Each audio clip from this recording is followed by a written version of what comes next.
बेटे बहू से अपमान सहने से अच्छा है मौत को गले लगाना। मेरी ब्लड प्रेशर की दवाई खत्म हो गई है और मुझे खांसी भी बहुत हो गई है। साहिल बेटा, आज रविवार है, तेरे ऑफिस की छुट्टी है, तो जरा मेरे लिए दवाई ले आना, खांसते हुए बोली सीमा जी। साहिल गुस्से से बोला, हफ्ते में एक दिन तो ऑफिस से छुट्टी मिलती है माँ, और उसमें भी आप और पापा अपनी फरियादें की लिस्ट शुरू कर देते हो। कितना भी कर लो मगर आपको मुझसे कोई ना कोई शिकायत लगी रहती है। एक दिन तो मुझे चैन से घर में आराम करने दो। साहिल के पिता मनोहर जी और सीमा जी साहिल के यह कड़वे शब्द सुनकर आंसुओं के दो घूंट पीकर रह गए। वैसे भी साहिल ने यह पहली बार थोड़ी कहा था। मनोहर जी जब पिछली सप्ताह साहिल से आंखों का चश्मा ठीक करवाने कहा था, तब भी साहिल ने यही कहा था, आपको और माँ को वैसे भी क्या काम है सोने और खाना खाने के अलावा। खुद तो रोज घर में मजे से रहते हो मगर मुझे एक दिन भी मजे में नहीं रहने देते। रविवार आता नहीं कि कभी बाम की शीशी ला दे तो कभी दवाई ला दो। पूरे सप्ताह तो मैं वैसे ही व्यस्त रहता हूँ, एक रविवार तो मिलता है आराम के लिए, उसमें भी तुम दोनों अपनी फरियादों की लिस्ट मुझे पकड़ा देते हो। सीमा जी और मनोहर जी दोनों की अब उम्र हो चली थी। उम्र अधिक होने के कारण वो दोनों ज्यादातर बिस्तर से उठ नहीं पाते थे। दोनों वृद्ध दंपति बीमारियों से ग्रसित थे, जिस वजह से दोनों पूरी तरह बेटे बहू पर आश्रित थे। सीमा जी जब से एक बार बाथरूम में गिरी थी, उसके बाद फिर कभी चल ही नहीं पाई थी, और मनोहर जी भी हार्ट अटैक के बाद की गई बाईपास सर्जरी के बाद बीमार ही रहते थे।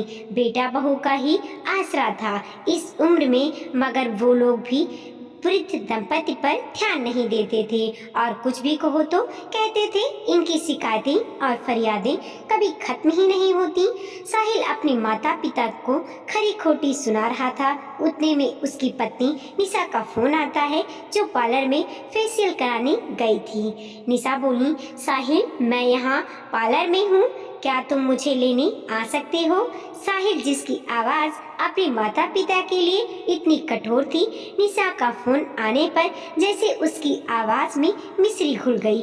हाँ डार्लिंग, अभी आता हूँ, वैसे भी आज संडे है, फ्री हूँ, बोलकर उसने अपनी बाइक की चाबी निकाली और तुरंत निशा को पार्लर लेने चला गया। निशा और साहिल बाहर से आते वक्त अपने साथ खाने पीने का सामान भी ले आए, मगर किसी ने अपने माता पिता को खाना खाना भी नहीं पूछा। दोपहर के 3 बज चुके थे, मगर अब तक किसी ने मनोहर जी और सीमा जी को खाना नहीं दिया था।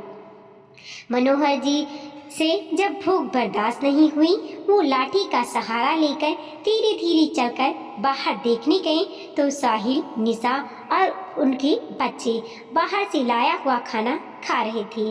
समझ गए आज फिर उनकी बहू ने उनके लिए खाना नहीं बनाया है। साहिल मनोहर जी और सीमा जी का इकलौता बेटा था, जिस साहिल को पढ़ाने लिखाने उसके माता पिता ने अपना खून पसीना एक कर दिया था, वही बेटा बड़ा होकर इतना बदल जाएगा यह किसी ने सोचा तक ना था। मनोहर जी अपने कमरे में आए तो देखा बेचारी सीमा जी जोर जोर से खांस रही थी। सीमा जी के पास पड़ी बोतल का पानी भी खत्म था।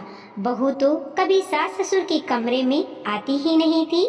कभी कभार दोनों पूरे दिन भूखे ही रह जाते थे। कभी कभार बहू खाना दे जाती थी तो खा लेते, वरना भूखे ही सो जाते थे। सीमा जी की खांसी की आवाज़ सुनकर बाहर बैठी निशा जोर से चिल्लाई, बुढ़िया पूरे दिन खांसती रहती है, चैन से खाना भी नहीं खाने देती। साहिल बोला, उन दोनों को काम ही क्या है, तुम क्यों गुस्सा करके अपना मूड खराब कर रही हो? मनोहर जी और सीमा जी फिर आंसुओं के 2 घूंट पीकर रह गए।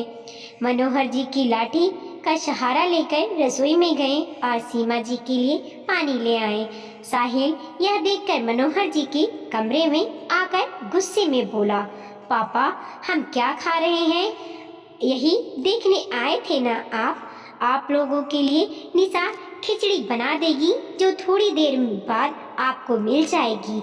यूं किसी का खाना झांकना अच्छी बात नहीं, समझे? कहते हुए साहिल ने जोर से उनके कमरे का दरवाजा बंद कर दिया।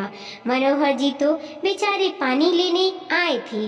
साहिल ने जो भी कहा उस बात का मनोहर जी के दिल पर ऐसा असर पड़ा कि उन्हें हृदय घात हो गया और वहीं उसी पर भगवान को प्यारे हो गए। सीमा जी ने मनोहर जी को बहुत जगाने की कोशिश की, मगर मनोहर जी की आंखें सीमा जी को निहारती हुई खुली की खुली रह गई थीं। बाहर से साहिल और निशा की हंसी ठिठोली की आवाजें आ रही थीं। किसी को अपने माता पिता की कोई फिक्र नहीं थी। सीमा जी ने पास में पड़ी मच्छरों को मारने वाली दवाई उठाई और खा ली, और वो भी मनोहर जी के कंधे पर सिर रखकर हमेशा के लिए उन्हीं के पास चली गईं। दोस्तों, यह दुखद निधन कहीं आपके घर में ना हो, इसीलिए अपने वृद्ध माता पिता पर खूब ध्यान दें। उनकी हर इच्छाएं पूरी करें। जो माता पिता बचपन में अपने बच्चों की हर फरियाद पूरी करते हैं, बुढ़ापे में उनकी फरियाद बच्चों को फरियादों की लिस्ट क्यों लगती है? क्यों वो अपने माँ बाप को बोझ समझते हैं? वीडियो को लाइक कीजिए, कमेंट कीजिए और अपने दोस्तों के साथ जरूर शेयर कीजिए। चैनल पे नए हैं प्लीज़ सब्सक्राइब कीजिए और देखते रहिए मोटिवेशनल स्टोरी।